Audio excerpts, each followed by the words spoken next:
the loading dock where the narco boats, another one was destroyed yesterday.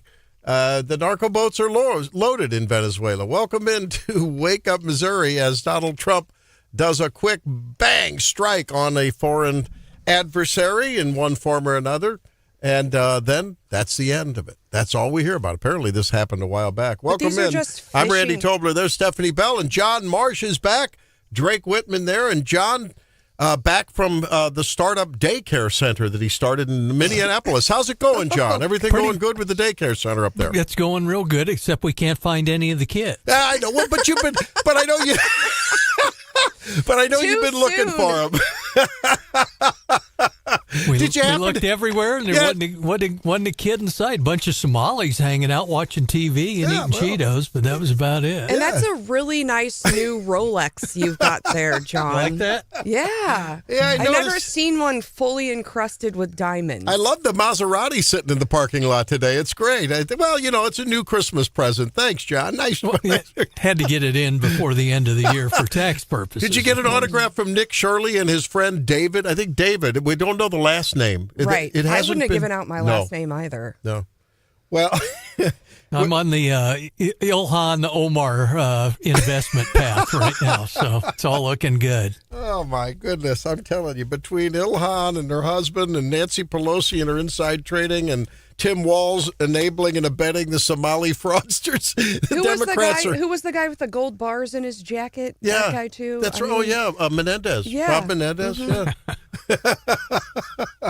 We're having too much fun here a couple days away from the new year. And welcome into Wake Up Missouri, 573-874-9390. And more big news. I think to me, that was big news from yesterday. I mean, yes, there was the meeting with Netanyahu, but then the president basically admitting that there's been a land strike on Venezuela. I mean, I don't know. I guess a dock isn't officially land, but if it's connected to the coastal land, is it close enough for Jazz to say we made a land strike on Venezuela? I think so. No, for sure. I mean, they pretty much admitted they hit the port, so that's Venezuela proper, I'd say. I love the way he says things. Well, that's there's an area where they load the things onto the drugs onto the boats that kill our people. It's an implementation area, where they implement things. Only Donald Trump has a way to say that. Let's see who's on the line. We have a caller already. 573-874-9390, the text, or the call line. The 800-529-5572 call line works as well. Okay. No, they hung up. Okay. All right. We're not going to take that call. All right. Well, welcome in. Tom Kruckmeyer is going to be with us at 7:08 because in the wake, I thought, in the wake of the Chiefs announcing their move, that will have a revenue impact on the state of Missouri, big or small. No one really knows. May not happen next year. I don't know. Will people do a semi-boycott? Will there be a little bit of a deflation of attendance and business revenues from taxes around there? I don't know. And then we've also got reports that, budget revenue maybe down a little bit. They had to dip into the rainy day fund last year, Steph. We talked about that with Senator Huff. And so you just hear these murmurs of that. And yet in the context of talk of Governor Keel wanting the income tax to go away. So a lot of moving parts. We thought we'd talk to Tom Kruckmeyer, a veteran in the budget wars and a former budget director. He'll be with us at 7:08. And then he's really weighed in plenty of times with us on. He is big time opposed to any kind of public funding for stadiums. Yes. And he has a lot of knowledge. Well, and he shared with me when we were setting up the appearance today. He had a little bit to do with the old. What was involved, I guess, from a ticket holder from the old St. Louis Cardinals and became the Arizona Cardinals. And I played in the band down at the old St. Louis Cardinals Stadium way back in the day, and then the Rams. So I'm a little butthurt about teams leaving as well from my personal experience here. I was all excited and got all involved in it, took my son to all the games. We were rah-rah, and suddenly they're, sorry, buddy, bye-bye. So we'll talk with Tom. Kind of like the Rams, I think. Huh? Kind of like the Rams. Yes, exactly. And then there was a little bit of news out of our friend and frequent contributor to the show, Scott Fawn, from his Fawn Media Company yesterday. Stephanie? Yeah, he purchased the Jefferson City News Tribune, or acquired the Fulton Sun and the California Democrat. I'm going to ask him if he's going to change it. It's funny, as I was putting sort of a little byline on what the topics are, we're going to talk with him about that, but also about a little projection on the upcoming legislative session. Again, in light of the Chiefs leaving and sort of what turned out to be a big fail out of a special session, to accommodate the Chiefs. And they were like, sorry, we're taking our marbles and going across the river. Talk with him a little bit about that. But I am going to ask him if he's thinking about properly naming the California and the Fulton newspapers. I mean, a paper out of California ought to be called the Sun, no?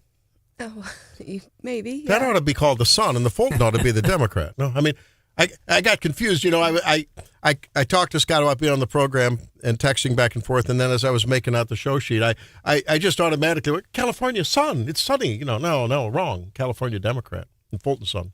Yeah. So we'll talk about that. And the very complimentary article in the Missouri Independent. Wow. They're just implying that he's not going to be able to be a real journalist in this thing. I'm going to ask him about it, right? I mean, that was the implicit in the article, because he's got Republican ties and blah, blah, blah. So I'm like, well, we'll ask him about it. So we'll see what happens. Yeah, I mean, so much, there's such a long history there, and Yeah. so much about local news is about the people, right? And about the community, and so many of the local issues really, they can get partisan, but oftentimes they're not.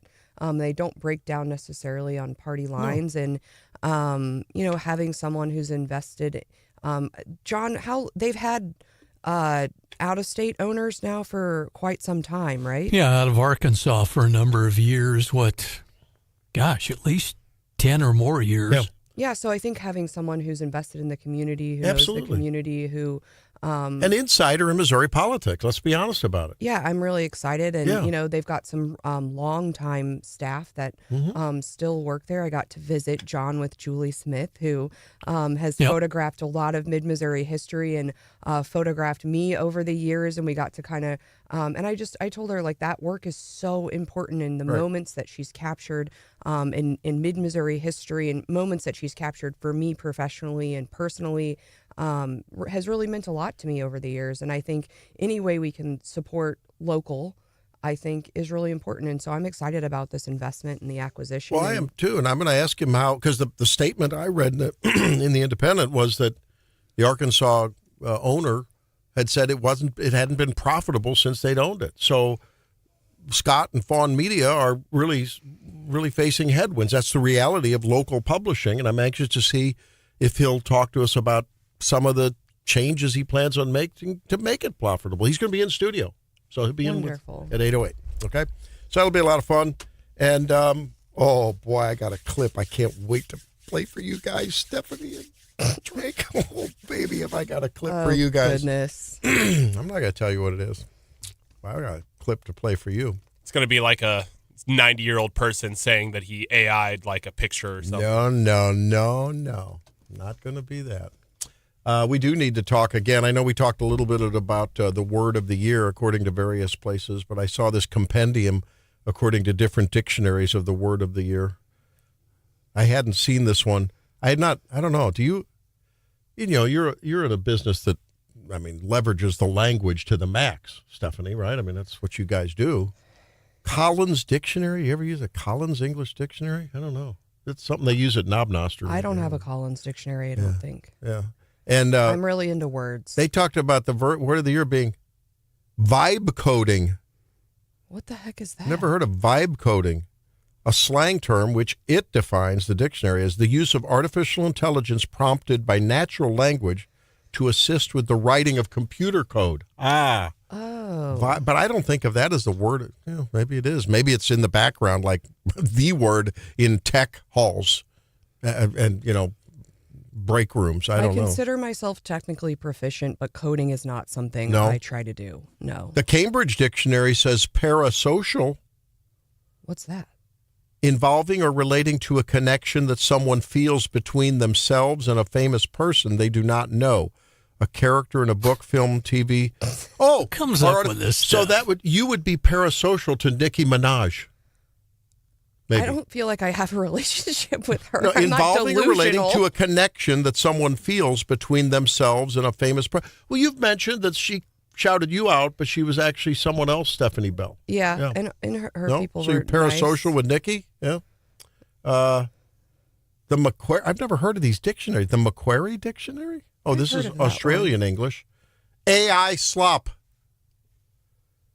AI slop, a colloquial noun defined as low-quality content created by generative AI, Yeah, there often containing errors and not requested by the user. Oh. There was an article, I think, in the journal about that we covered, that folks are saying, especially higher ups are getting AI slop from their lower level people. Not Now, the type of quality work that they want. a more recognized and, I think, authoritative dictionary, the Oxford Dictionary. Yes. Rage bait, that's our favorite one. That's a good one. And then, of course, the Webster. Was it Webster? Of course. No, dictionary.com. Stephanie's favorite word. You've only heard that, once or twice all year? What? 67. It's not 67. It's 67? That's how you know they don't know what pronounce it is. 67, not 67. That's right. 67. Every What does it parent's mean? Doot worst Doot nightmare. 67 by rapper Skrilla. Doot Doot 67. It started, by a rapper, and then it went into viral meme territory. And I've been hearing that teachers have been banning or it's like the swear jar. If you say 6'7", you have to It must pay be into something the pot. older than little Evie, who's going to turn 7 next week. She's going to be 7. She didn't use that word over the holidays. Yeah. She was with us for almost 10, 11 days. I think you got 9. Yeah, to, you got to I be think, older. Yeah, definitely middle schoolers. My Okay. 9-year-old knows it. She's not in middle school, but Yeah. she's got older siblings. So, Yeah. So they're using it more than her? yes. Okay. All right. Well, 573-874-9390. If you all have a word of the year you'd like to nominate, I think that'll be fun. And like I said, we're going to be talking some budget. We're going to be talking about some new ownership of the local paper, namely Scott Fawn. He'll be in with us 8:08. And coming up, there were things going on around the world and the nation, too. So Stephanie will chronicle that with a Daily DC Rundown in just 5 minutes. It's Wake Up Missouri.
They're not using the sites that we obliterated, but they're using possibly different sites. We know exactly where they're going, what they're doing, and I hope they're not doing it because we don't want to waste the fuel on a B-2. It's a 37-hour trip both ways. I don't want to waste a lot of fuel. Donald Trump with BB. Here's Stephanie. And of course, we recall the last time they sent them over, and they even refueled while they were flying. I mean, it was this insane, really dramatic operation that started right here in Missouri. But yes, Trump has said that he is backing U.S. strikes against Iran if Tehran extends its ballistic missile program. He reiterated that the U.S. remains open to discussions regarding its nuclear program, but is saying, just don't do it, guys. And that, of course, was at a press conference on Monday with Trump and Netanyahu, the audio that you just heard. We are also getting more details about Venezuela. Randy, you mentioned this earlier, but Trump revealed yesterday that the U.S. knocked out a big facility in Venezuela on December 26th. We don't know a whole lot of details, but they're calling it an implementation area along the shore where the narco boats are being loaded. Trump said there was a major explosion in this area, and whatever that facility was is no longer around. He continues to push to try to be the peace president on the international stage, although polling is showing the latest poll says his overall approval rating is at 40%, with 41% approving of his handling of foreign policy. I would think that would be much higher. I know. I would think so, too. Normally, that's where presidents get, north of 50% ratings. We are also getting additional news about what the heck is going on in Minnesota. DHS Secretary Kristi Noem sent agents door to door. I saw a lot of video of that yesterday to investigate these suspected fraud sites, the inactive daycare facilities, these home health empty facilities. We also heard that SBA administrator paused all annual funding to Minnesota while they start investigating some of these programs. And CBS News is reporting that a group of Minnesota GOP legislators are calling on Tim Walz to resign while these investigations continue. I don't think we've heard the last of it, Randy. Kelly Loeffler, the SBA administrator, has said we're cutting the grants off till we straighten this picture out. Good for her. It's really tough. Well, we've been talking a lot about midterms. We've got an Iowa special election today in the state Senate that could allow Republicans to regain a supermajority in the upper chamber.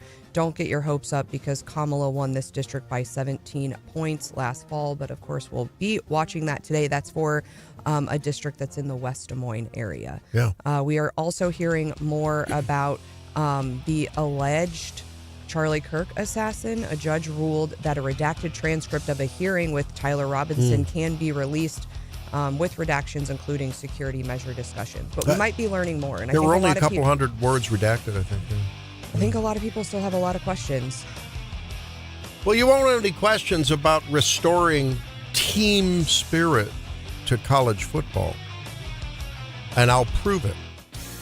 I think just local news is like the most important stuff.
Hey, it's Tuesday on Wake Up Missouri, just a day before the festivities begin to end the year. Out with the old, in with the new. Winter storm sweeping across northern tier, like 100,000 people and plus out of power up north. So you may have relatives or friends up north, and they are struggling with that. We just have cold weather. I don't see any big snow in the forecast for a while. So you better knock on wood. Go for it. No, it's all good so far. Remember last year we all spent like a weekend in the hotel. My kids were out of school for like a week. But that was in January, February, right? Oh, yeah. Randy. So far, looking pretty good. You're going to jinx us. I think you did. But it's bowl season, and you noticed the other day in the Gator Bowl, the upper tier of seats were closed. It looked like a high school game inside a big stadium as far as the attendees. Not many attendees there. You see how many empty seats there were, Drake? Yeah, I mean, a lot of the times whenever we go halfway across the country to a bowl, we won't have many fans go. But, it's happened before. It's just that this bowl has been underwhelming compared to what we have done. It's faded, yeah. Yeah. But everyone's still really into the college football mode. I mean, tomorrow night is one of the quarterfinals, and then 3 more quarterfinal games on New Year's Day. We just had the living Pop-Tarts descend into the toaster and end up being then devoured by the winning BYU team bowl over the weekend. And Drake brought in his. Is that like a exclusive membership club size box of Pop-Tarts? No, you can get them at Walmart. Oh, you it's can. a variety pack. I say variety. It's 2 varieties. But yeah, there's 36 in that one. There's some cinnamon sugar there. There's 8. I got the protein ones. Oh, the proteins. I got the protein ones. Stephanie was talking about that yesterday. Are they good? I haven't tried one yet. I was going to try it on air. You guys. Well, I want to bite. And, I've talked about my concern. We've played clips of Coach Drinkwitz talking about his concern with the changes in football, with the money infusion, the tampering issues, which all, of course, are aided and abetted by the NIL and the transfer, and the portal, it all works together to destroy the concept of teamwork. That's been my working theory. Now, but who am I, right? I can't name the people on the teams like you can, Drake. I follow them. I'm more of a fair weather guy. I love them when they're playing good. When they're not, I got other things to do. Whatever. That's me. Okay, I admit it. Are you saying that I don't have a life and I just no? watch And I football? love a great performance. I don't care what team it's on. I love to see a great performance. That's what thrills me. So at any rate, I am concerned about the impact of these new money infusing, and I think too much too early for young men policies in football. Let's just put it that way. Now comes John Calipari. Perry. Do you know John Calipari? You know him? Yes. Who is he, Drake? Who is he? Go ahead. Give me a second. He's not Randy. Not little I've Randy. heard of the name. I'm going trying to to the think of where nursing I home know who knows it from. nothing about football. And my opinion means nothing. No one ever said that. Oh, you who defends your NIL and portal to the hilt. I never said that your opinion or you are. Oh no, you denigrate I don't denigrate you. I denigrate your view, which is just god awful. You don't denigrate me. Yeah. Yeah. No. 573-874-9390. Who's John Calipari? Go ahead. Who is he? Give me a second. I'm trying to think. It's good if you're a Kentucky fan back in the day when he moved on. Calipari's now the coach at Arkansas. Thank you very much. Arkansas, are they? They're just like a 4th-rate, 2nd, 3rd division team, right? Oh, it's basketball. Okay. Yeah, right. But he's Arkansas basketball. Right? But it doesn't matter. He's a coach. He's a head coach for a major college, right? Are you ready? Yep. Are you ready? Hit me with it. You got your mic drop moment ready?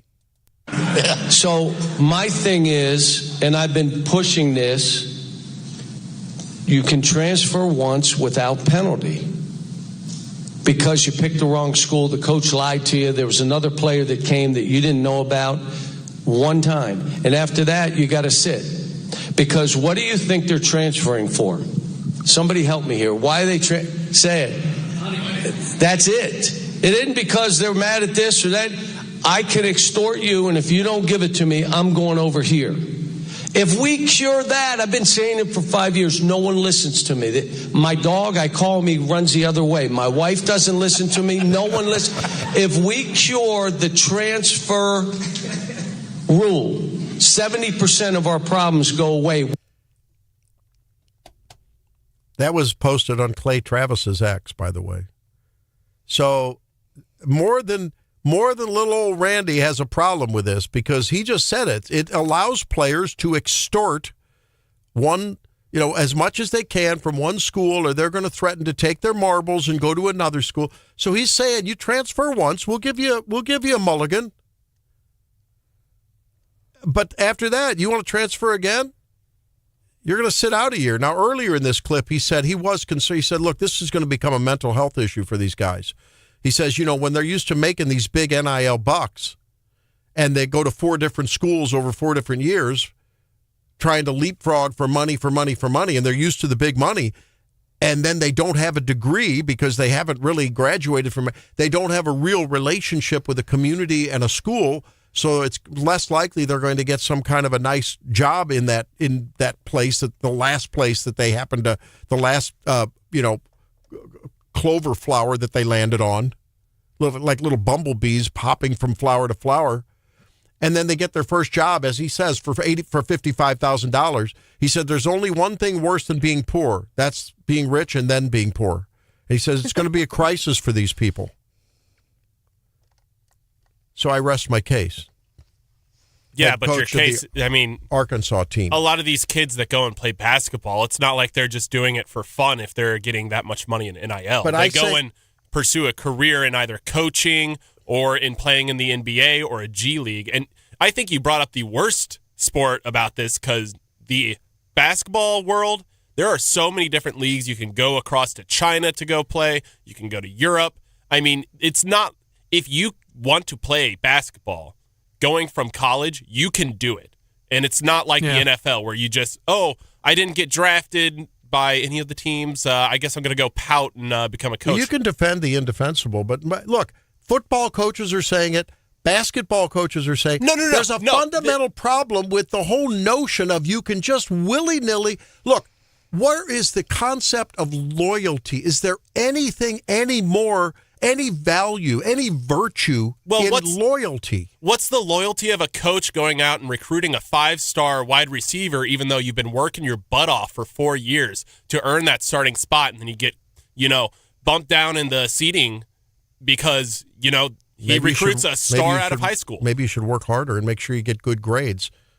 But if you invest, earn a living, if you invest 3-4 years into a school trying to earn that starter spot, and then the school goes and picks a random player willy-nilly, which a lot of schools do, where's the loyalty in that? Well, it goes both ways. But they're less likely to do that if it's not an open playing field with willy-nilly transfer this, transfer that. I'm going to play Peter against Paul. There wouldn't be as much of that going on. There would be a two-way loyalty street if they had rules that restricted this free agency, essentially unrestricted free agency. So you're saying that didn't happen before NIL is what I'm hearing? Well, because if none of this new free agency stuff was a thing before. So are you justifying what apparently was going against the rules before? No, I think that tampering and all that isn't great. Every coach does it. Because everyone does it, we're going to look the other way and go, Randy. I'm not justifying it. It is something that happens a lot, along with paying players even before NIL was a thing. And I'm not saying that it's like the greatest thing in the world, but you talk about loyalty and, the school spirit. But if I worked my entire life to get a starting spot my junior and senior year, taking a redshirt year, worked 3 years to get a starting spot, and then the coach goes behind my back and gets this 5-star recruit, and I'm just screwed. I'm second string until I graduate. That doesn't sound like loyalty to me. Well, a lot of people work their whole lives and aspire to something, and they don't get what they want, and that's part of life. If I work for 10 years here, and let's say that my end goal is to get a show, and Peter, says, just produce, co-host, do all of this, and then instead of giving me a show when a show slot opens up and gets a random person off a street, like another influencer, would it be unjust for me to say, okay, I'm quitting, and then I go work for another company across the country? Not at all. I don't have a problem with the stipend. What I have a problem with is these exorbitant, outrageous, unbelievably astronomical amounts that these guys are getting. And I just think that plus the portal is a toxic combination which destroys teams. It destroys the concept of team. And it's all about me, which I don't think is it's not a virtuous, a noble concept, which is what I think school should be about. But that's just my opinion. Well, we talked before, too, about that, excuse me, that segment of athletes out there who are in school to be, their degree is basically becoming a professional athlete if they have the ability. Yeah. And the NIL stuff is sort of in there to help them along the way. And, it's a recruiting tool. Well, we had it now 3-4 years in the NC2A, and it kind of legalized what was going on behind the scenes. Yeah, well, I guess I maybe one or the other I could live with. I think it's a toxic combination. Either you have NIL, you sign up with the team, and it's like a signing bonus, and and then you're on the team. But to take the signing bonus and then, I think I'll go to this place because they're giving me a sweeter deal, and next year I'll take this. It just, to me, is just a sordid chase for all the money, And I don't know. I just, it just doesn't smell right to me. It doesn't feel right, and I think Calipari agrees with me. So there. Well, Calipari had multiple people play for his teams that had transferred more than twice, including Trey Mitchell and Malik Ewin. Those are two of the biggest examples. So, I mean, this is coach speak. He says, I don't like this. I think that these schools that do whatever behind the table is terrible, and then they go do the exact same thing. And this isn't a new thing either. I'm not trying to single out Calipari. That's just the example you use. Justin says no 18-year-old needs $2 million to play a sport. I absolutely can endorse some kind of a stipend for guys that are having to get up early, go to classes, then do the 2 a day, afternoon drill, and they can't work. In order to study, they can't work a job. I get that. So pay them the equivalent of what a salesperson at Best Buy makes, whatever, or someone at Shakespeare's Pizza or G&D Pizzeria or whatever. That's fine. I mean, that's fine. Support them, but I don't know. I just think this is not good for those fans, not good for the sport. Maybe good for talk radio, gives us something to talk about. I don't think it's good for the sport. It's not good for teams. That's my opinion. What's yours? 573-874-9390. Make Missouri healthy again coming up. It's Wake Up Missouri.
So yesterday we talked about how your doctor, should you present with back pain or a neuropathy or a neck pain or shoulder pain or hip pain or knee pain, you know how long it takes to finally get to that knee replacement, or that knee injection wears off too quickly and you can't.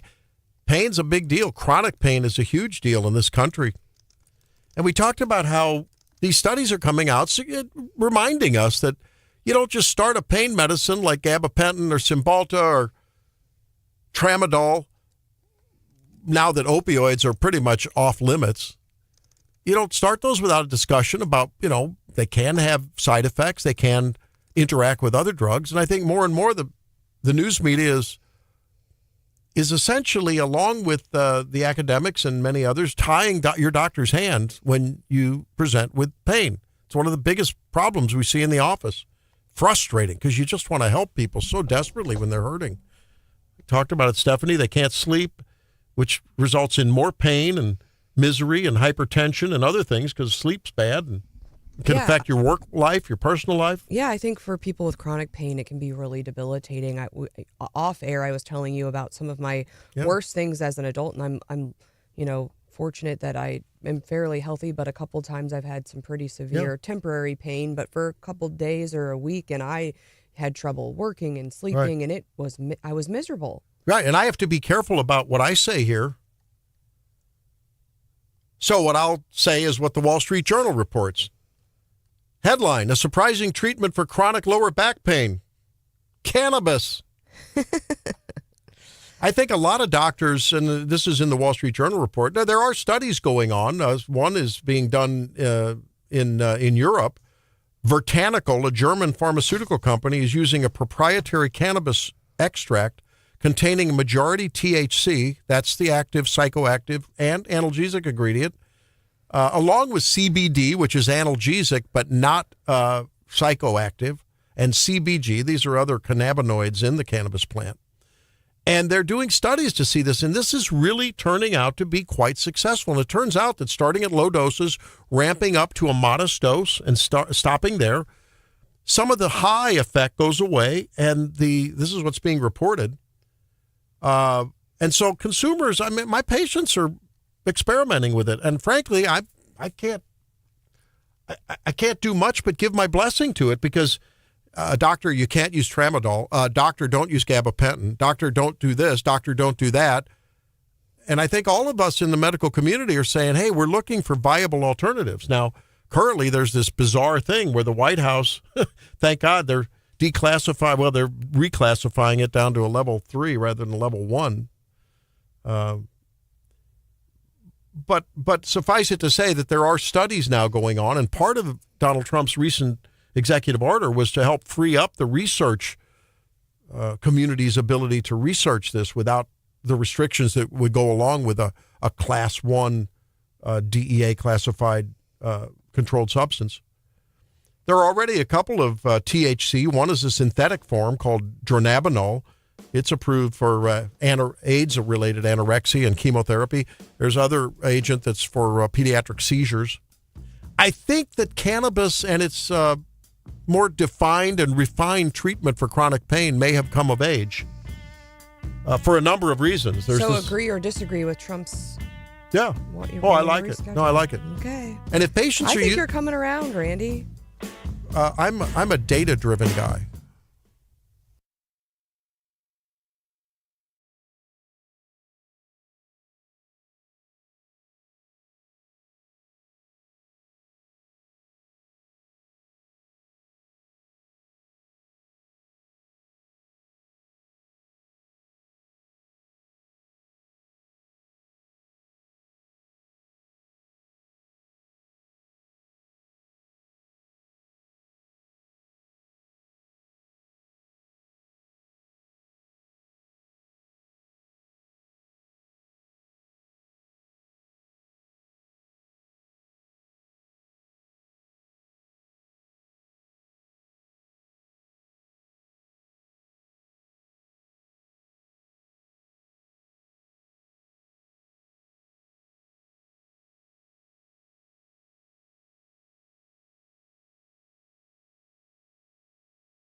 nation's and our local community's problems every morning. I'm Randy Tobler, along with Stephanie Bell, John Marsh, back after a well-deserved R&R, and Drake Whitman as well. 573-874-9390. Thanks for your weighing in on our discussion a couple of segments ago about NIL, the transfer portal, and the good, the bad, the ugly of it.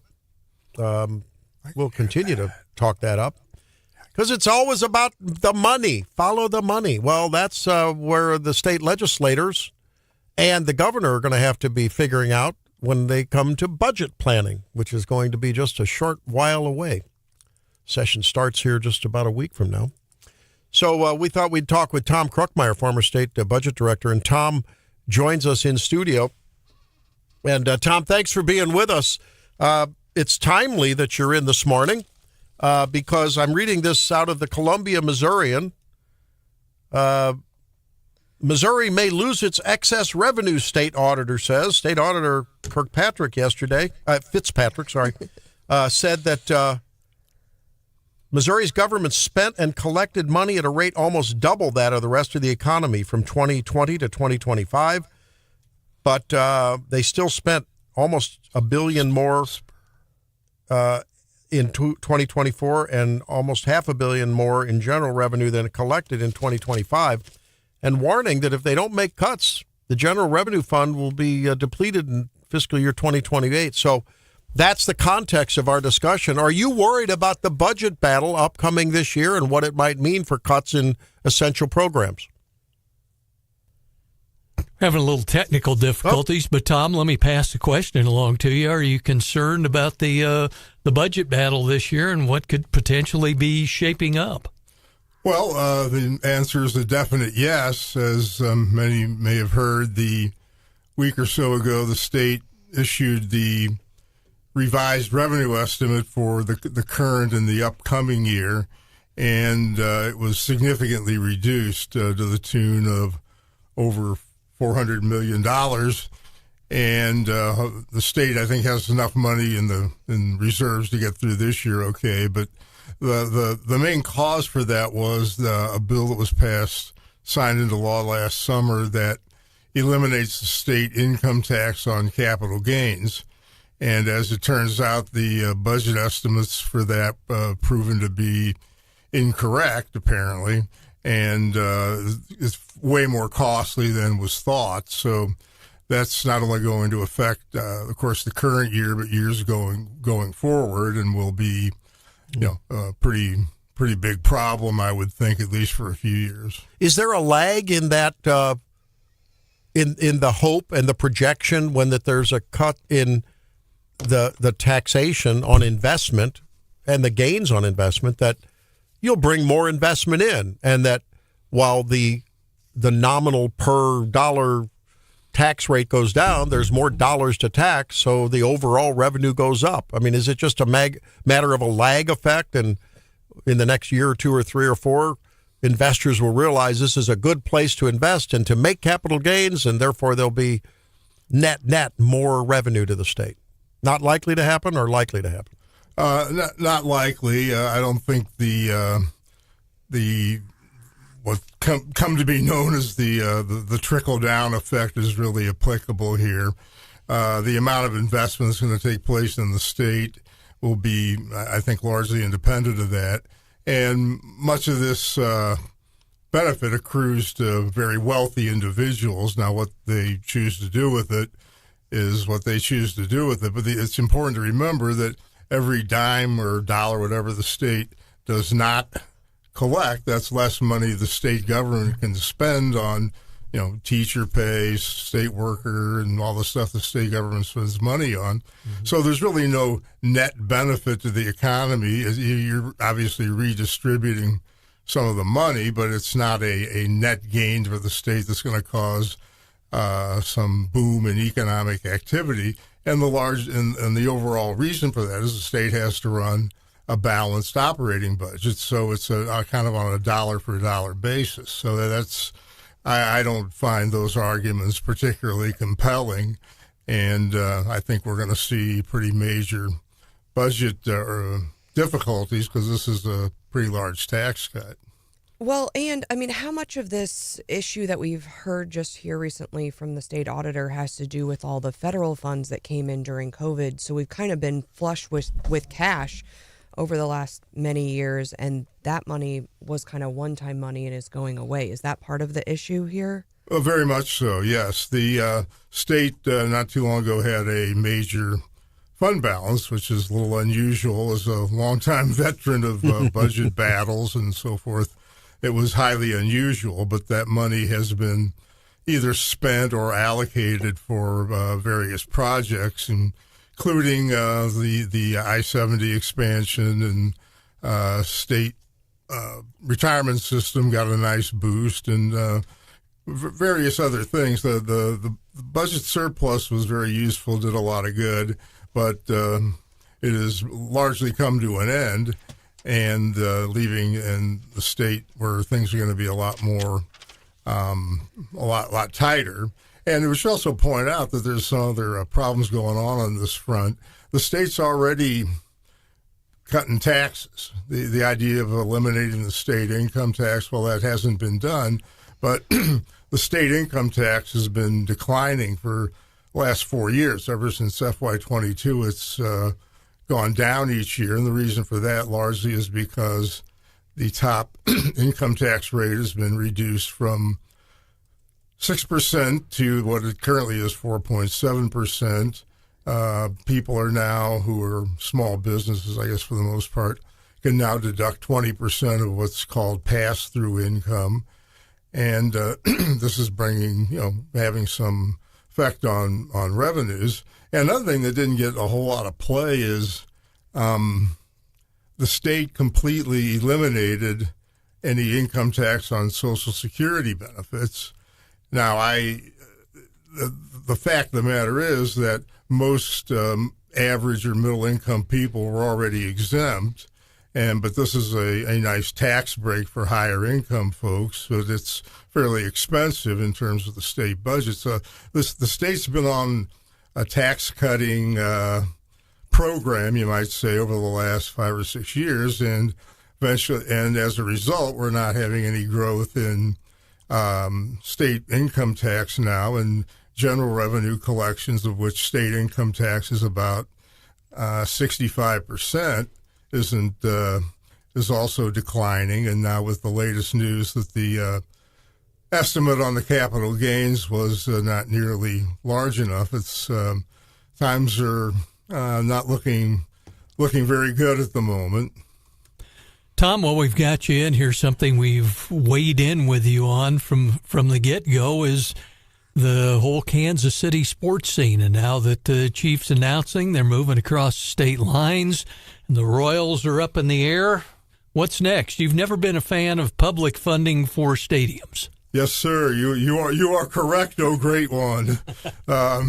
Yeah, I've actually first got involved in this as an economist way back in 1985, when the team we today call the Arizona Cardinals were still in St. Louis, and of course moved to Phoenix in 1988. So now here, let me give you folks a little bit of good news from a pure dollars and cents point of view. I understand there's a lot of people unhappy about the Chiefs moving, down the street a bit, you might say.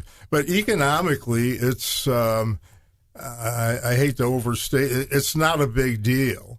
And let me tell you why, because this is different than previous stadium kind of swaps. And that's because it's not moving very far. It's just moving 20 miles across the border. Now, most of the economic benefit that accrues to the region by virtue of having an NFL team isn't going anywhere.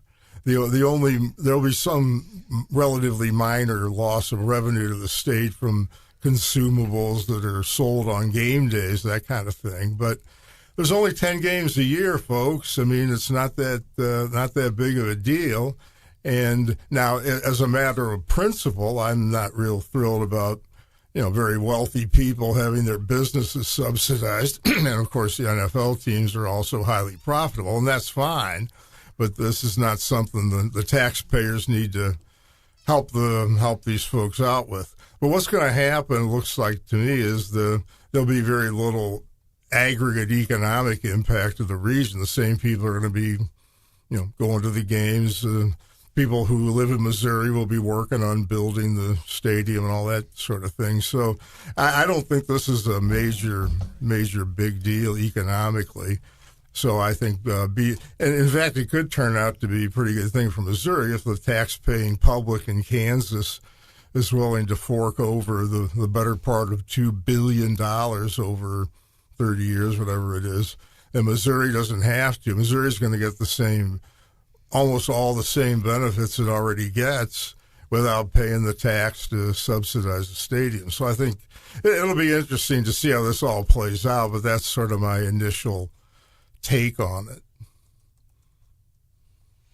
That's Tom Krukmeyer, former budget director for the state of Missouri, talking about the budget challenges that are probably afoot. Tom, is it true that the budget excess? Well, yeah, I guess a lot of black ink was flowing starting out of the COVID era, right? Yes, no question. And that money built up I call it the rainy day fund. But in the minute we have left, that has essentially given people on both sides of the aisle just a lot of play money. But I mean, I want folks to hear that that's coming to an end, right? And it sounds like we're returning to a back to the future, right? Where we're going to have to return to some serious budget challenges. Wrap it up and set the stage for us. Sure. No doubt about that. Now, to be fair, and I always am, I think the state actually did a pretty good job of dealing with the surplus and spent it down on some one-time and some good things. So I don't want to say or imply that it's just got kind of frittered away. I don't think that's true. But moving forward, the biggest problem, Randy, is this manic desire to cut income taxes for wealthy people. Yeah. The Social Security, the capital gains, lowering the rate.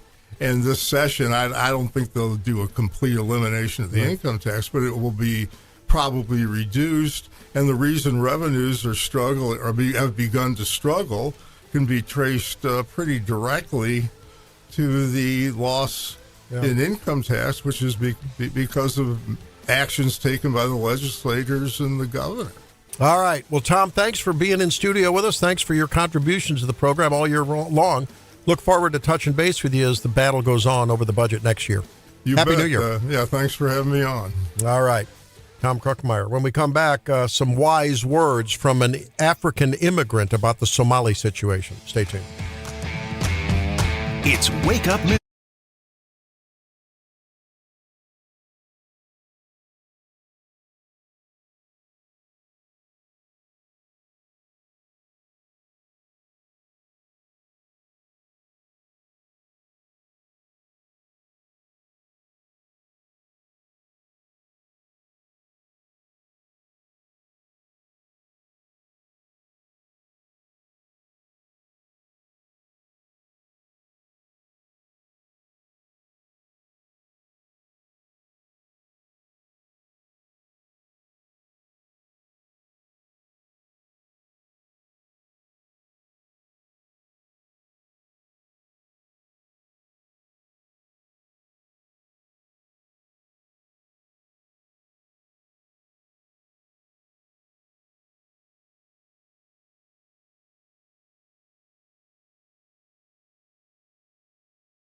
program, 573-874-9390. Are you concerned that some program, some government office, some administrative function that you either interact with or benefit from, or someone you know or love benefits from, may in the coming months, years, be tightened up?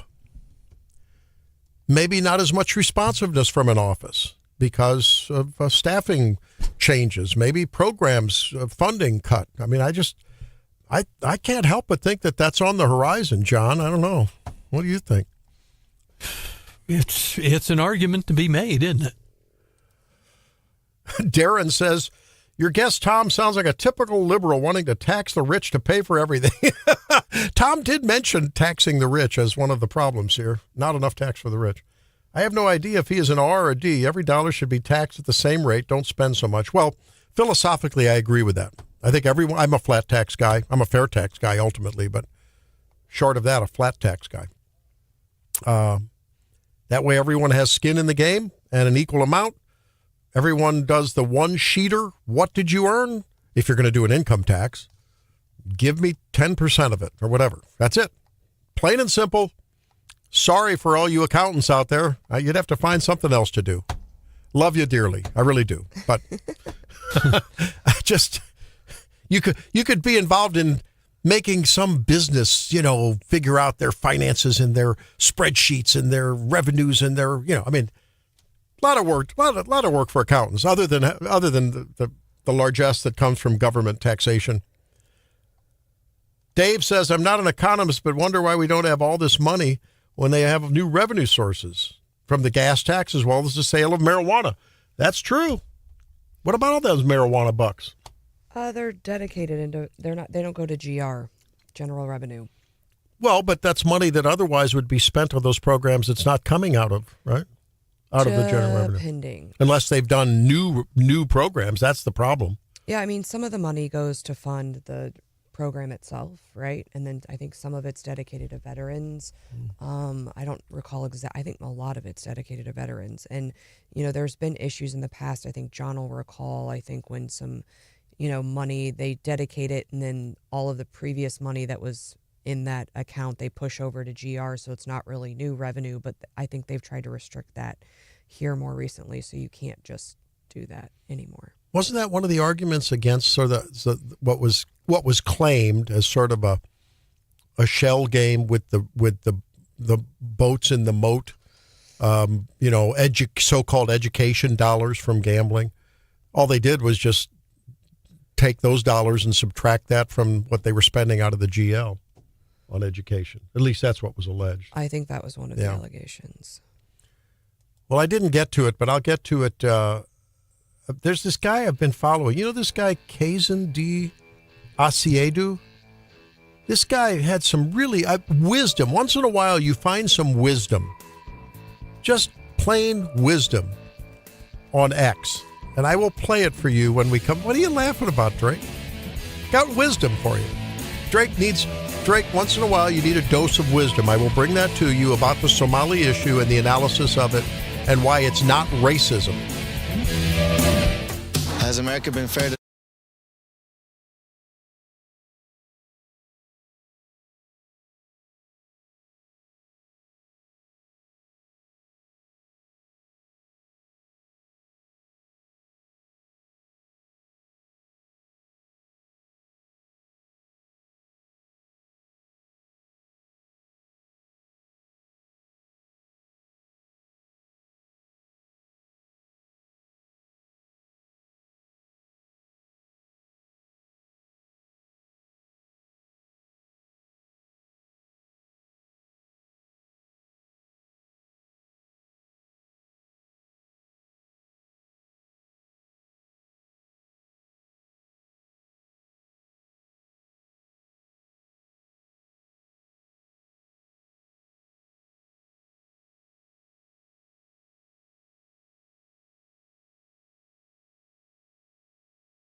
A lot about the Somali thing, and I think it really outrages people as we think about, I don't know what it is about this time of year. You look back on the year past, Stephanie, and you say, how'd we do? How'd our family do economically? Do we have a little more in the bank? Do we have a little less in the bank? You do a broad overview of how you're doing or your business, and you look forward to the next year and you think about things, and then you figure, oh, man, I'm going to have to pay property taxes, and I'm going to have to pay, pretty soon it'll be insurance bills coming up. And now we're hearing about, you reported yesterday, how prices are going to be going up because inventories that were built up before the tariffs are being whittled down. And now under the new higher wholesale prices that they're paying from things overseas, prices are going to go up. Yeah, the Wells Fargo report is telling folks, hey, you should buy now on some of these, especially like home goods and furniture and those kinds of items. So in that context, you get outraged when you hear about this Somali issue and about how people are just, taking advantage of taxpayer money. I mean, we're spending enough to support ourselves, much less to support fraudulent operations by the dozens, if not hundreds, in Minnesota. And now we're hearing reports out of Washington State and others. And I think this is not strictly a Somalian issue, but I think it's become legitimized there. Here's a little bit of one of the latest reports by Nick Shirley and his friend David, last name not stated for obvious reasons. I started to see all these transportation companies going around, and it was always a Somali driver. And I said, well, that's great. They're out there transportation contributing, but they never had a passenger, never, ever once. And I said, well, what is all this transportation? What are they doing? So then I found out that in Minnesota, they have something called non-emergency medical transportation. So this is going to the dentist's office, therapy, whatever it might be. And I said, well, how many of these companies are there? And the research came back that there are 1,020 of them, and more than 800 of them are Somali-owned. Nobody from the state of Minnesota ever cross-checks to see if any rides were ever actually provided. All they did was write the check. So you're seeing these programs. Tim Walz has crowed about how easy he wants to make it for people to have access to social services and health care and daycare. And whenever a progressive comes saying they're going to set up something that's going to help you on the taxpayer dime, there's just a lot of fertile soil for fraud. Now come the critics of those of us who are angry as hornets about this, saying, wait a minute. What are we up to now? $9 or $10 billion, right? And it probably goes deeper than that. I think so. And I mean, in one afternoon, they had the little ticker at the bottom of the Shirley video, and it was just up and up. I mean, some of these little sinners, it was like $3 million a year. What's a rent on a little warehouse? Right. A couple $1,000. They got one person inside. And in one of these office buildings, there were, 12 or 14 home health companies, and they're empty. There's a receptionist there and another guy walking around with a cell phone saying, get out of the office. And a Rolex. And a Rolex. So I think what's even more inflaming and enraging about this, gets me rage baited, frankly, one of the Times words of the year. You're always rage baited. is being called a racist if you're angry about this. Just like if, the guy who killed Sarah Beckstrom, the Afghani who killed the National Guards woman the day before Thanksgiving. And if you criticize the Afghani refugees and all of the trouble that has come out of that whole deal, oh, you're an Islamophobe. No. Well, and so it's always good to see someone of that ethnic variety, especially if they're first generation here, his parents were from Africa. This guy's really interesting. He's a Harvard grad. He's got a Substack called Clear Thinker. And here's what he says about this. This is really fascinating stuff. Parents immigrated from Africa. Let me explain something. Humans are hardware. Culture is software. Our hardware is fundamentally the same. Our software is wildly different. America's software prioritizes universal principles, the nation state, and the rule of law. That's the Constitution. The software of developing countries often prioritizes tribe, heritage, customs. That's okay, but it's different. I've been to Ghana 3 times. My parents are from there, and I feel like an alien when I visit. Because same hardware, different software. In many places in Africa, if you get stopped by cops, bribes are expected. Governments are dysfunctional because they're run by people who value tribe over nation. So what he's saying is, us 46XXXY, depending on which gender you are, we all have basically the same hardware. It's our culture that really defines a lot of us, whether it's individually or collectively, in a community, in a nation, in a state.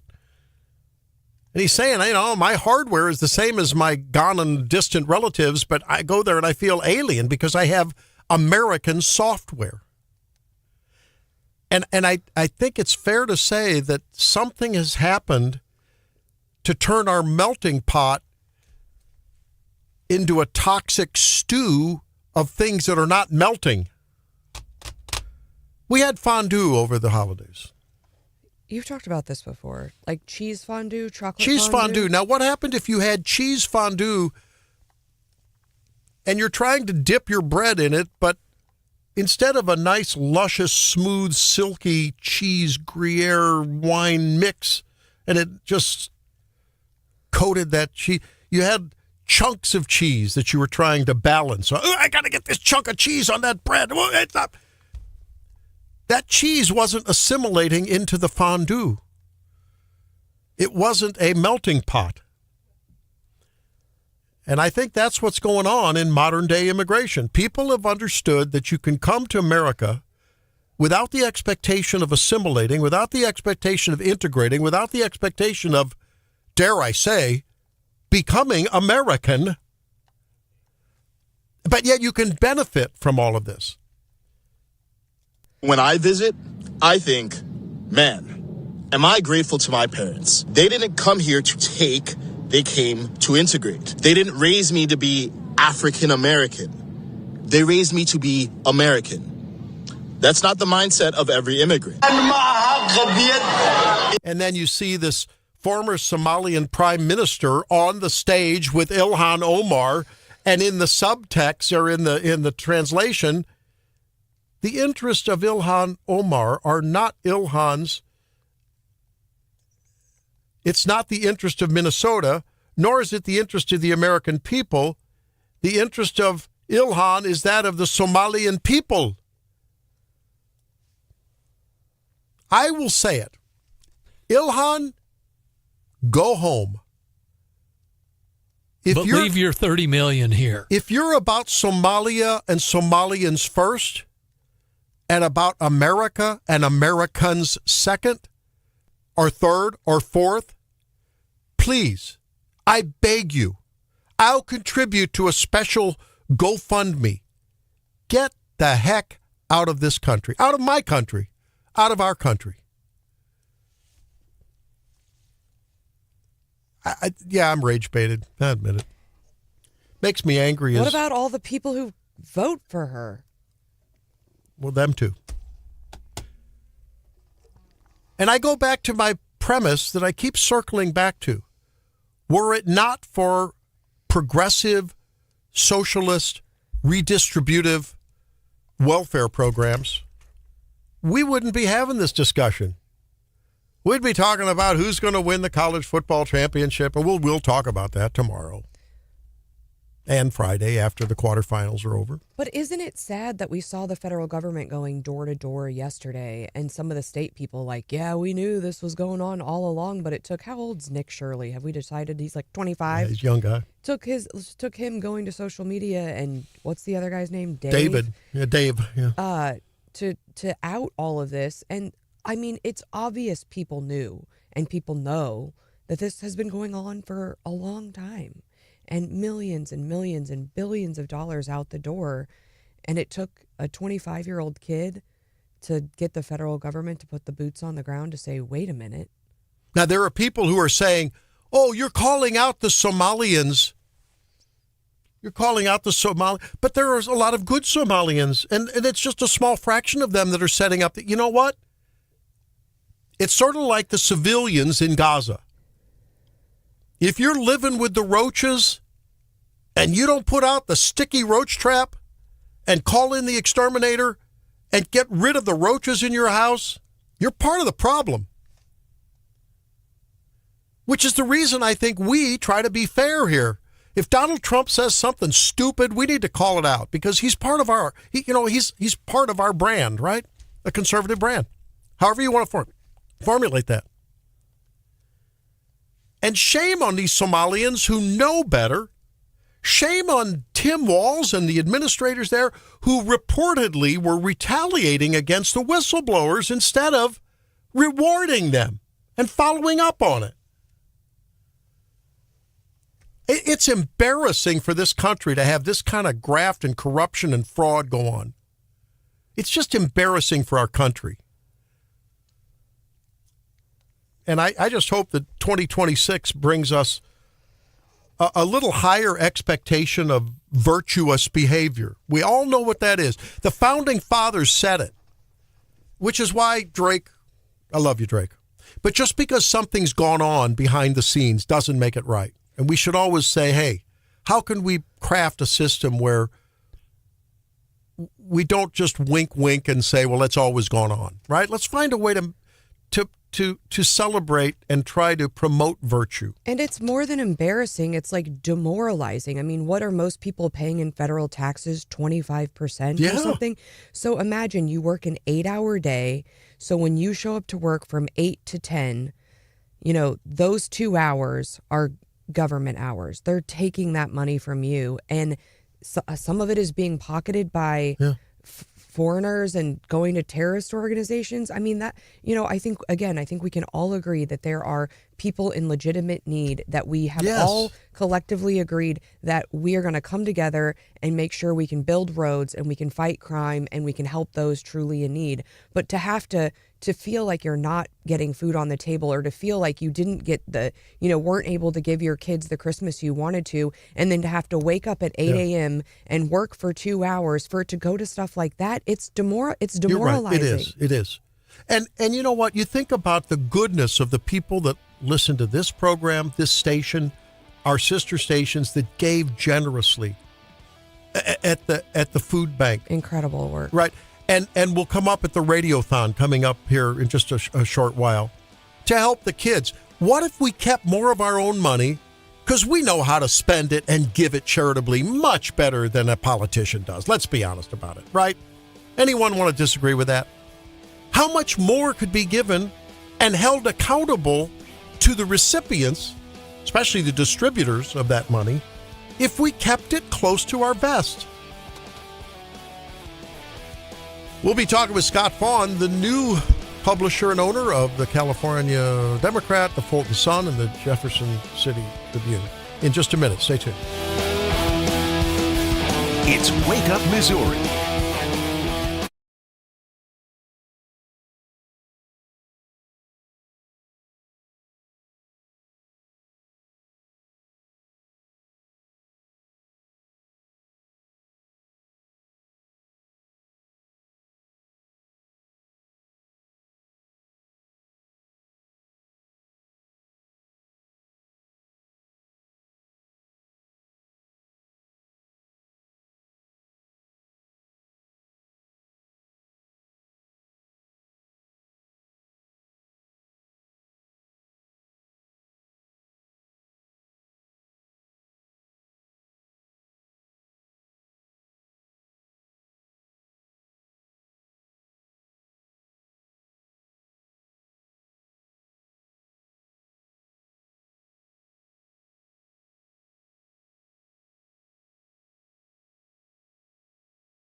Receiving a fine of $334, later reduced to $200, which he paid.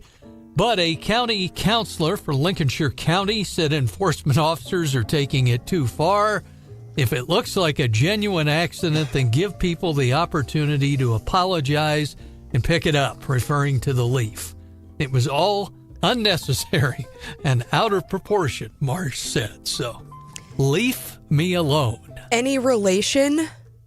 You never know.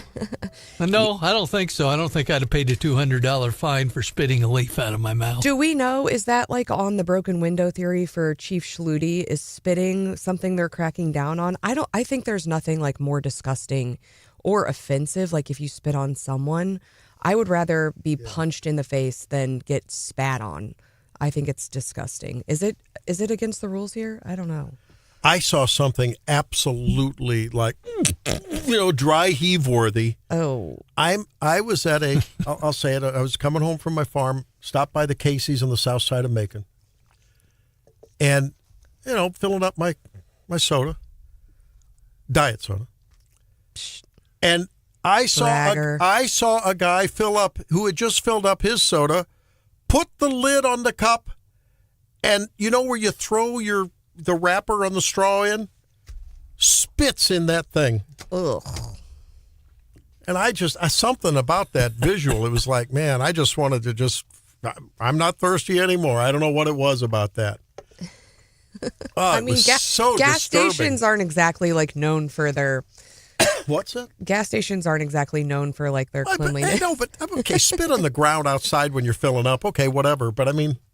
Yeah, that's gross. In the little trash thing on the counter where the cups and the lids and everything are, Maybe a good reason to steer clear of the fountain sodas and just go to the cooler, right? I'm telling you. I mean, I guess if you're going to spit anything on the ground, spitting a leaf doesn't seem that bad. We need to get an update from former Representative Reich about, she spent a lot of time on the highway cleaning up trash, and the amount of, it still surprises me whenever you slow down or take a walk near, a major thoroughfare, like the amount of trash. And I'm thinking, do people just roll their window down and chuck it out the window? Like, that makes me angry. Yeah. I know it makes her angry too, and she spent a lot of time trying to clean it up. That's a rage baiting, you betcha. Ooh. Yeah. Like, what could possibly possess you? And God bless the people who adopt a highway and clean up some of that stuff, right? No joke. Good for them. Leaves probably okay. Well, what possesses someone to purchase local newspapers when local newspapers are struggling? THC? I don't know. We'll ask Scott Vaughn after this.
Welcome back into Wake Up Missouri, third hour of the program.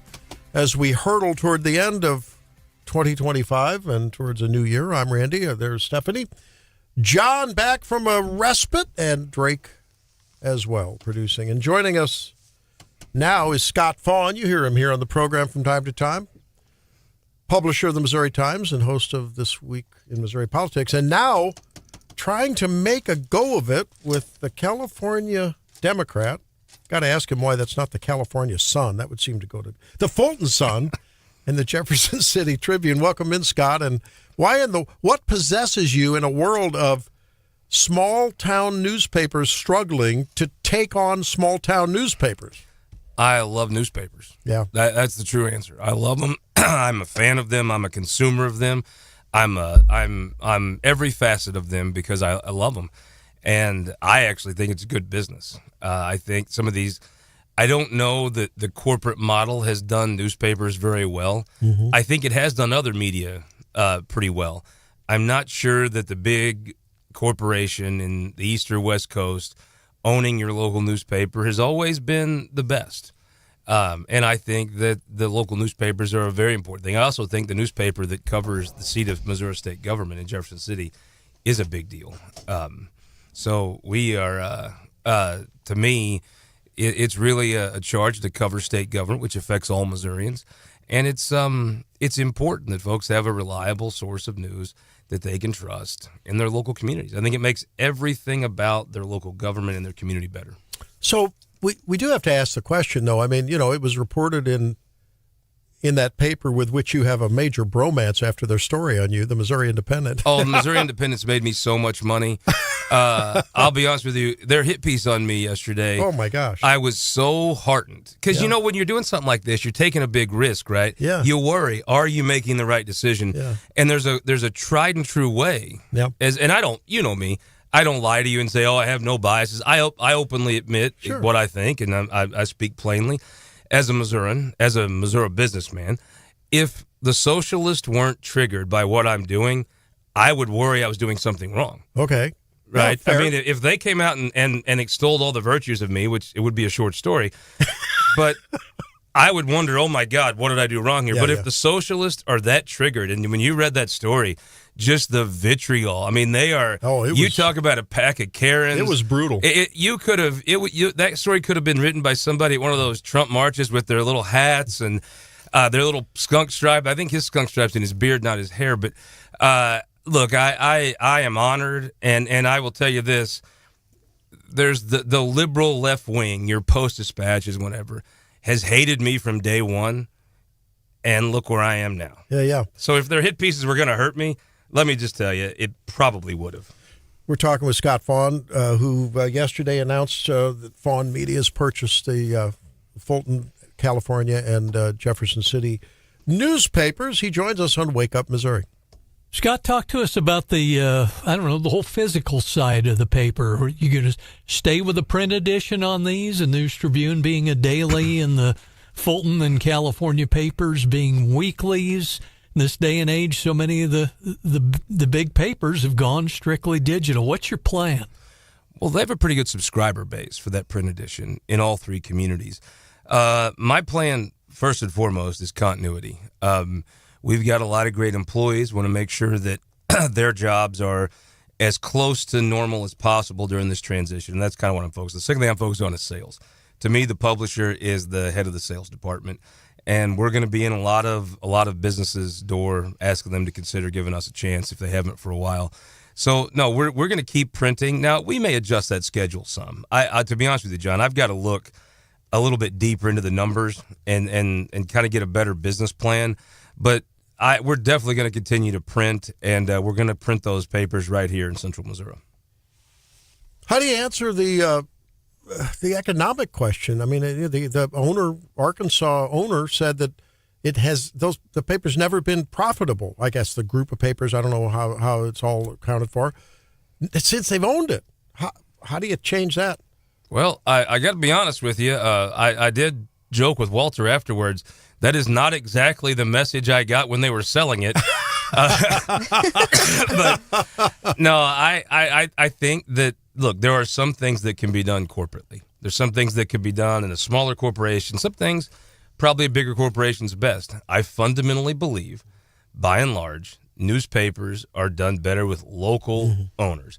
My feeling is a local person who has a passion for Mid-Missouri. Look, if you got a news story, you don't like something in the paper, or your ad's wrong, you can go to 225 Madison and find me, right? Right there in downtown Jeff City. If it's a big enough deal, you can drive it to Wardsville and wake me up. I will have an editorial Sunday. The whole community is going to have my cell phone number. The fact is, I believe these newspapers are more profitable, better businesses, and on some level, I think could do a better job locally.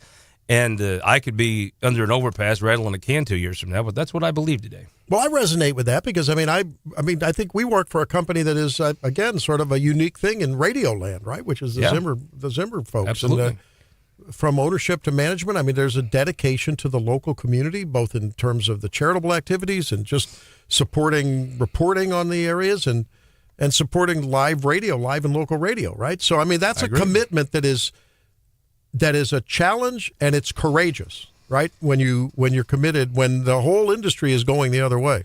I firmly believe this station's a better station because the Zimmers owned it than if Clear Channel owned it. And I don't mean any disrespect to the big corporations.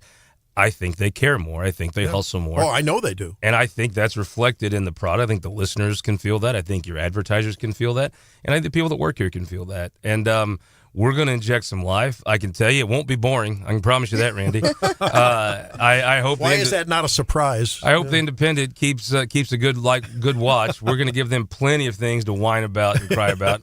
And I'm just going to tell you, I'm here in my car, Randy. I ain't going to be any different. It ain't going to be any champagne. We're going to drink our Bud Light and Budweiser, just like always. We're going to wear a Carhartt, and we're going to be us. And the folks that like that, boy, we hope there's a lot of them. The folks that don't, well, they'll be all right.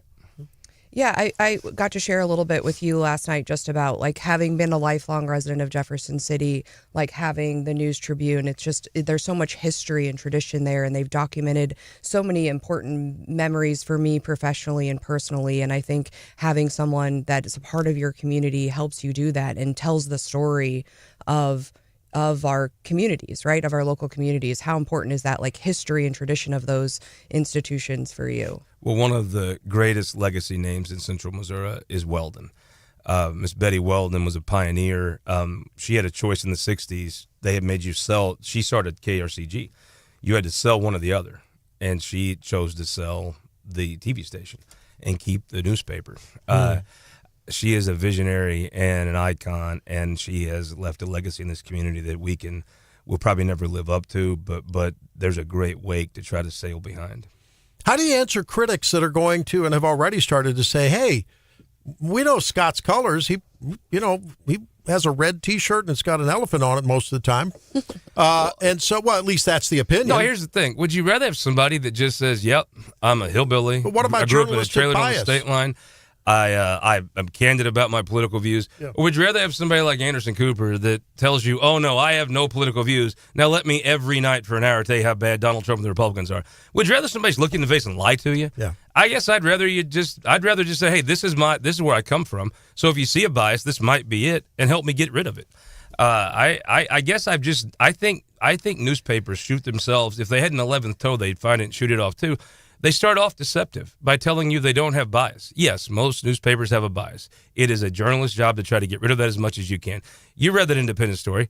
Did you detect a hint of bias maybe? Of course you did. Not a bit. Good Lord. I mean, I just think it's better to be honest with folks, and I think if you're honest with them, they're going to trust you and give you a better shot knowing what to look for. And I would say, like, of the Democrats that I know in Jefferson City, you've probably introduced me to most of them. And I think you have covered things fairly. And I think those relationships, regardless of how people see you as maybe red on this issue or blue on this issue, I think having those bipartisan relationships helps you get the information that the people want to know. And then they can make the choice about the information you're providing, right? Somebody asked me this question yesterday in the newsroom, and I was like, look, the Missouri Times covers the legislature. We cover the Missouri Senate very in-depthly. I would be thrilled for anybody to call Jolie Justice, to call Gina Walsh, Joe Kevaney, John Rizzo, or Doug Beck, or the leaders in the House, Crystal Quaid, Ashley Ani, Jacob Hummel, and ask them if they thought they were treated fairly. And I would be very comfortable with you basing your entire view of our fairness on their opinions. Call Jennings and call Chris Koster. I have no problem. I feel like, and if you watch our show, we've interviewed all those people multiple times. And importantly, they pick up the phone when you call. They don't see you as so biased that they're going to say, I'm not talking to you. We've never had that problem. We first started, we had to earn the respect of folks. And I am very confident that we have. And there's going to be some folks, look, Jeff City may be, Cole County may be overwhelmingly Republican. There's a lot of Democrats there. And we want to earn their trust.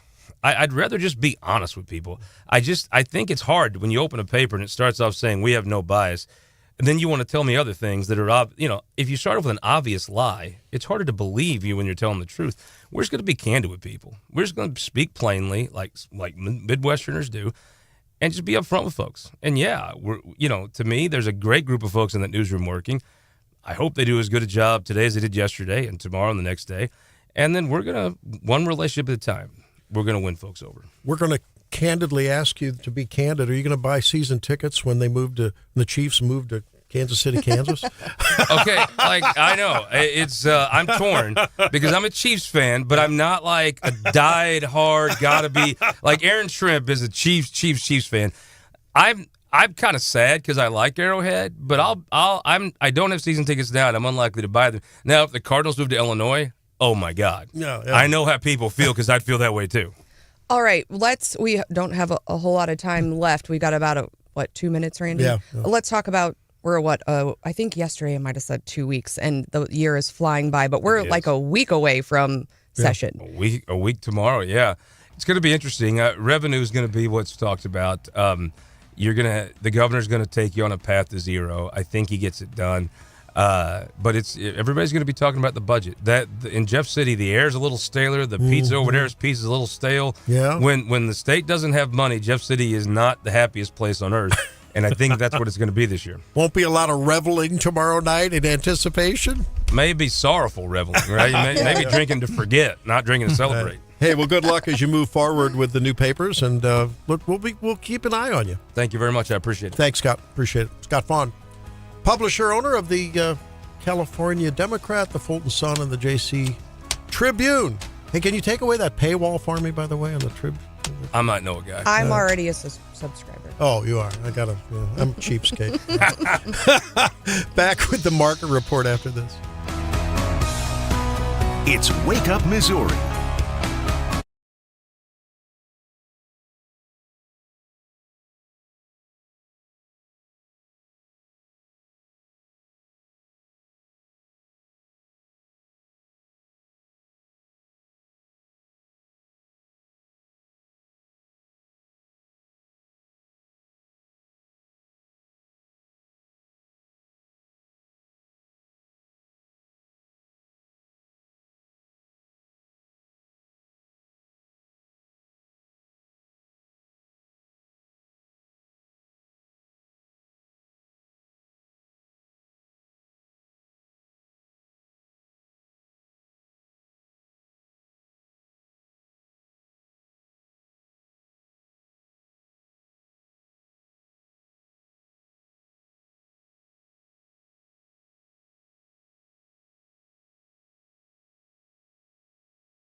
in this weird and wacky week of the end of the year, it's always weird.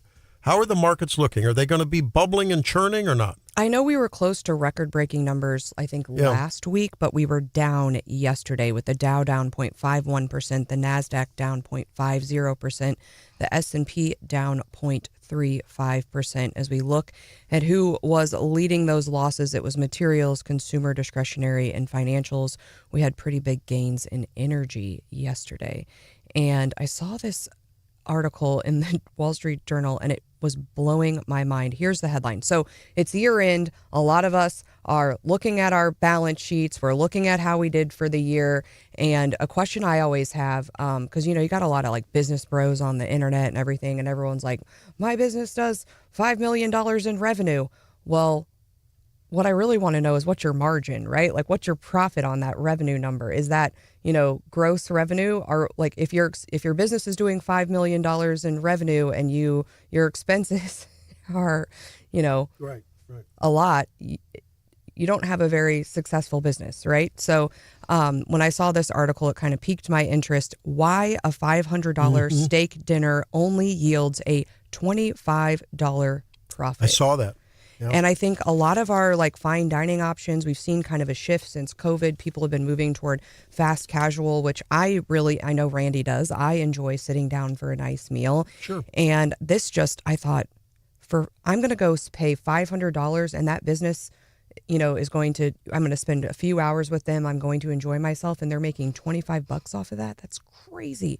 But they actually broke down the costs, and they were looking at a Chicago steakhouse, and they said, okay, so if you spend $500, the cost of the food and alcohol is likely $190. Maybe you had a nice bottle of wine. The labor costs and I thought the margin on alcohol was like higher than that. But anyway, labor cost $175. We just talked yesterday about the increase in minimum wage in Missouri that's going to take effect on January 1. They've got rent and insurance, which we know is a big cost driver for a lot of businesses, and fixed costs is $110, which leaves only $25 or 5% in profits. This one upscale steakhouse owner said that this year alone, the steak costs are up about 40%, and overall 67% since the pandemic. I mean, unbelievable. And we've talked a lot about that, about the high beef prices. Fox was saying yesterday that they're likely to come down maybe about 10% over the next 18 months. But that's driving it. They're saying new tariffs on imported beef, like Kobe Japanese beef and that kind of stuff. You've got some issues there raising your costs. But they were saying for a 13-ounce New York strip in 2019, the cost was just $16, and now it's about $25. And restaurants are feeling the pressure from consumers to not raise their prices. I mean, we all feel that, right? Like, you go try to get lunch for under $20, good luck, right? I was amazed when I saw this story. $500 dinner for four with a $25 profit, bottom line on that. That's amazing. It's tough. Wow. It's tough to make it work. So I think it's important to understand that and support our local restaurants, the ones you really enjoy, because, their margins are tight and they're doing the best they can. And again, we all get to enjoy that, and I want to see them hang on. You're right. We want to see them do well. Well, that's great. Been a tough time for the ranchers and farmers with feed costs and the drought and everything else. I think just local news is like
Welcome back into Wake Up Missouri.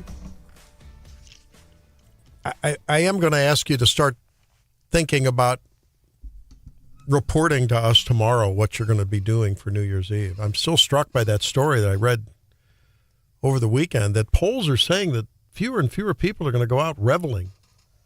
25%. I don't think I've ever been out on New Year's Eve.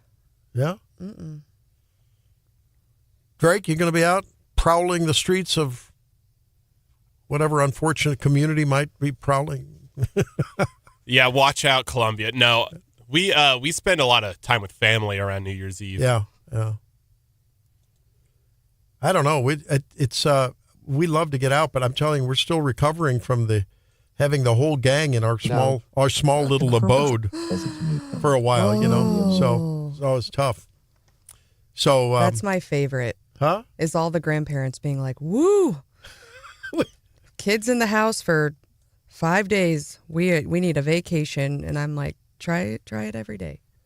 Well, no, we tried that every day for years, right? It's called raising, and it's not. You love them, and I think you just become a little bit. What's the word? Desensitized, sensitized again to the disorder and the chaos, right? After there's been some controllable structure. There is no controllable structure with little kids in the house. Zero. Anyway, we hope everyone has a safe and sound. Well, with the advent of Uber, I think everyone has had a little change, and when they do go out, they feel a lot better that they can confidently go out and get a ride home without someone having to be the driver and all that. Just everyone get an Uber. I think a lot of folks now cut their night a lot shorter than they used to. I think people go out to eat and finish up the meal or get the New Year's Eve deal and then cruise on back home before it becomes amateur night. Yeah. And our resolutions passé? I don't know. Drake? I wanted to bring up a little bit of history. Yes. A couple years ago, on New Year's Eve, whenever the ball dropped, it was the final play of one of the college football semi-final games, and there was a final field goal, and the field goal hung left, and Ohio State lost to Georgia, and that has to be the best moment. And there's a video of a guy who was watching the game instead of kissed his girl. No. That's almost as bad as that couple having their little tryst, their little embrace at the concert. And she's having a hard time getting hired now. Did you see that? Yeah. She can't get hired. Mm-mm. She had a huge mistake. What was it called? Was it Coldplay. Coldplay. I don't know. I don't listen to Coldplay. I don't know Coldplay. They were popular in the 90s, I think. Oh, there you go.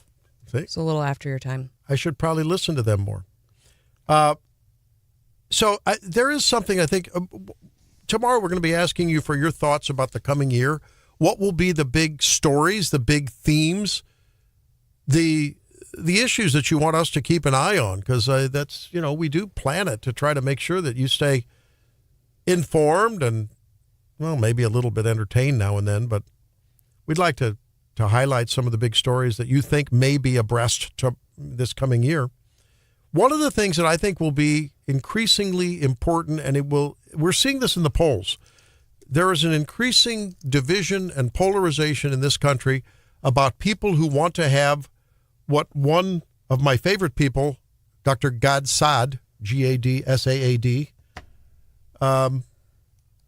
he wrote a book on the parasitic something, but now that he's coming out with one called Suicidal Empathy. There are a large number of people in this country that have suicidal empathy for immigrants, for Somalians who want to defraud the government, for lazy people who want to just suck off the welfare system and not work, and people that break the law and should get off. Prosecutors, Soros prosecutors. Well, Catherine Herridge, I think law and order, and are we going to continue down Donald Trump's road of restoring law and order, public safety at the border, in our cities, one way or another? Is that going to become toxic to that political movement? I mean, people are apparently cooling off when it comes to the immigration things as they see as they see deportations of so-called peaceful illegal immigrants that haven't been charged with a violent crime. And you're seeing the ratings on immigration and on his immigration policies have gone down from a little south of 50% to now 38%, and down. And that's allegedly why it is. Now, some people are angry because he's not deporting enough, and that may be why he's falling. But I think safety in and around our cities, and that includes the Springfields and the Columbias. I don't know so much about Jefferson City. Maybe the Moberlys, there's pockets of some problems around. Catherine Herridge interviewed recently retired, after the Mamdani primary in one case and I think election in the other, the assistant chief of police and basically the chief of staff of the police in New York City. And here's just a little bit of what they were talking about. Fund the police, bail reform, closing prisons. You think what? I think it's offensive. When I think about bail reform, I first think about victims. Whether you are in a poor community or in a wealthy community, you want to see people held accountable for the crimes that they commit. And when you constantly see people come through a revolving door of justice, it is offensive to the communities in which they think they're helping. Most of the victims are black and brown as well. And you have to focus on them before you focus on making the criminal whole. So I think of Chief Jill Schluty and the push in the Columbia Police Department to go after low-level crimes, right? Because one leads to the another. And I think that it's important to recognize that we are at that pivot point where our leaders in the cities, are our city councils, are our mayors, city managers, and their police departments, are they going to decide to grab themselves by the boots and get law and order back into play? I hope so. And I think it's going to be a major, major theme going forward. These guys are talking about what they've seen, and these guys are experienced. A combined, I think, 50 years on the New York Police Department. Here's a little bit more about that sort of broken glass policy. To make the buses free. I think we've already established that that's not going to happen, but it sounded good, and maybe that's one of the reasons why he generated support around them. I think that when we look at recidivism, when we look at issues, what he calls minor crimes, I think when he governs, he's going to realize that minor crimes is what leads to your major crimes. When you ignore gambling, when you ignore loud music, when you ignore double parking and crowd conditions, that's where you get your homicides, your shootings, your stabbings, and your violence from. So he's going to learn quickly that minor crime is what leads to major crime. And calling these things minor crimes, most people don't experience shootings in New York City. Their felony crime is the stuff that he's calling minor. When you can't sleep because of loud music and the police are afraid to address it because they don't want to be in trouble by the administration, you're going to have a problem in New York City. Is he talking to the city council in Columbia? And I know that Jill Schluty probably would agree with 99% of what this just recently retired assistant chief of police said. I don't want to put words in her mouth, but I imagine if she was on with us, she would probably say, yep, makes a lot of sense to me. So I think this is going to be one of the major themes next year. I think foreign policy as well.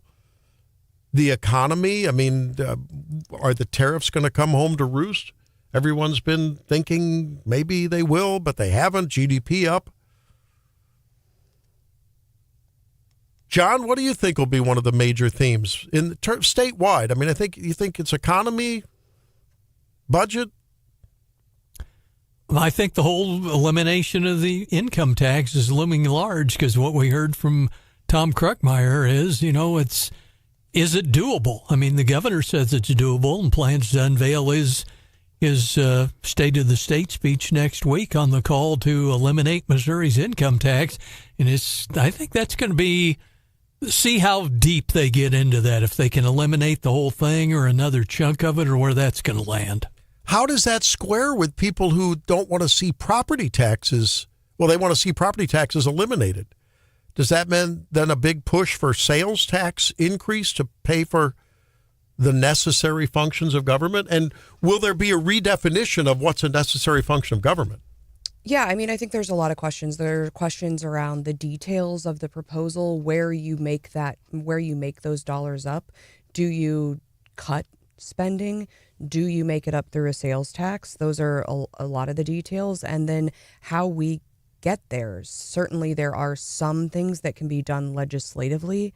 There are some restrictions in the Constitution. So depending on how the ultimate plan looks, is it something that ultimately has to go to the voters? That's another question I have. And until we see the full plan, I think, so A, the details of the plan, and then B, how do we implement those details? And how many, will there be enough Missourians that have become dependent on or accustomed to or entitled to, those aren't always the same thing, either state or federal programs, that the Mamdani effect begins to take hold in Missouri? Well, and there were several, this is not the first time we've talked about the elimination of the income tax. In the past, there's been proposed initiatives that would ratchet that back. And for example, one of the ways, so you can what they call broaden the base, right? So you can start charging tax on things potentially that you're not charging now. But there are some limitations around that. But you could also, at least in the past, one of the proposals was to scale back some of the state tax credit programs. So again, are you dependent on some of those tax credit programs? And are there people who are receiving those tax credits now who say, oh, wait, I want a lower income tax, but I also want my tax credit? So again, how much of that do we have to replace, and how do you replace it? It's going to be a really important question. A lot of our charity organizations that we treasure and talk about and support, and many of us attend, there's tax credits in place, up to 70% for many of those. You don't think they're going to be knocking on the doors of the legislators saying, hey, wait a minute, we do a lot of good for people. Make it easy for people to support us. Tough questions, and we'll be bringing you a lot of the proposals and a lot of those folks who are addressing those questions it'll start when we, on the 14th, attend the governor's breakfast and the prayer breakfast. And we'll be talking to a lot of legislators then and asking what their opinions are and asking them these tough questions. No doubt about that. When we come back, we'll wrap it up with leftovers. It's Wake Up Missouri.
Have it in 12 and a half, 15, 7 and a half, $20, 2 and a half, 5, 7 and a half, 30. Hit $30 down here, 2 and a half, 5, 35, 7 and a half, 40. Hit $40, 2 and a half, 5, 45. Well, that's our friend Billy Long in a video clip from the past. Representative Long, of course, used his auctioneer skills to talk over a protester there in one of the committee hearings and a few years ago. And I thought of him when I saw this story as we close the show today. A school that churns out America's auctioneers. I wonder if Billy Long either taught there or went there back in the day. Students, apparently they stand in a circle as Rusty Trupeck wears a leather belt imprinted with the word "sold" on the back. Claps out a metronomic beat. "Lean in," he yells to one participant. "Lighten up on the arm gestures," he shouts to another. "Palms up, invite those bids," he hollers to everyone. This is the Western College of Auctioneering in Bozeman, Montana. Major training ground for professional auctioneers. Do auctioneers go to school? They just learn on the job. Yeah, Billy. I know Billy went to the one in Kansas City, the Missouri Auction School, College, whatever they call it. Well, and it's a good auctioneer, like at a charity function, is like a really good wedding DJ. Like they can make or break your event, right? Have you ever been to a wedding with like a really bad wedding DJ? Oh, yeah. It's terrible. Like they make you play weird games or like their vibe is just off. And like, but if you had a good DJ and like your dance was good, so much fun. And I think auctioneers at events, they can like make you feel a little guilty. They can be too slow. They can start too high. There really is an art You're right. to it. And so, yeah, Billy Long does it right. He always auctions off something typically he used to at Lincoln Days. And it was always a treat. Peter Thiel, who's going to be, you're in for Gary again, right? Yeah, I'm Gary today. Yeah. How come you let Gary off? You didn't let us off. Oh, you let Gary off. I'm a jerk. Okay, yeah. Yeah, well, that's pretty much Well, that's what we say behind your back. But you can say it in front of me. I don't care. It's No, I think it's great of you to sub for Gary. What's on tap today? I'll tell you what, there's a lot of stuff going on, shockingly, during this. If you're a climate denier, Randy. Yeah. It's because you're insecure with your masculinity. Oh, really? Yeah, so now we know. Now we know. I'll get my T level checked right after the show. Okay, we'll do that. Kamala, 2028 is here. She's no. opened up a political action committee. Oh, my God. Please. Fight for the people pack. Let's see here. Musician biopics. Oh, really? I'm sick of them. Yeah? There have been way too many of them. Most of them stink. I hate them. I ban them. I will not watch another. No. Speaking of musicians, we had a discussion over the holiday with our family. Do we know who the TPUSA lineup is for the Super Bowl? I think Morgan Wallen. In opposition to Bugs Bunny, Bad Bunny. Bad Bunny? Oh man, the #1 artist on Spotify. Well, you've heard I've become a Snoop Dogg fan after that. Yes, after that well, show. as you should. Well, but it was only because of the 27-piece orchestra. God help us. Okay, they're saying the Morgan Wallen report's false. Apparently, that's circulating online. They're not sure yet. That's what I thought. There is maybe Jason Aldean, maybe Morgan Wallen. There's a lot of rumors, but it hasn't officially been announced. Now, my yet. wife thought that was really sort of a challenge to the Super Bowl people to maybe put on that was truly a halftime show for everyone. There was hip hop. There was Andrea Bocelli. There was what's her name? Lainey Wilson. Yeah. So good. And the K-pop Demon Hunters, one of my new favorite groups. As it should be. Yeah. They were actually good. They did the 12 Days of Christmas and did a great treatment of it. I mean, I thought it was an interesting show. No, see it's how a lot diverse of fun. they can be. Somebody I could see doing it is John Rich. When I just went and saw Megyn Kelly, he was on stage and had a really powerful speech, and he does a lot. He's got a bar in Nashville that's dedicated to veterans, and he's very involved in the conservative movement. So we have a lot of artists to pick from, Peter. Who do you want to see? I would really like to see Reformed Poison. And one of my favorite hair metal bands of my teenage years. All I know is no, thank you. If I'm Randy, you know what their big hit is? What? Oh, you'd love this little ditty. It's called "Talk Dirty to Me." Nothing but a good time. See you tomorrow. Peter coming up. Yeah, no thanks.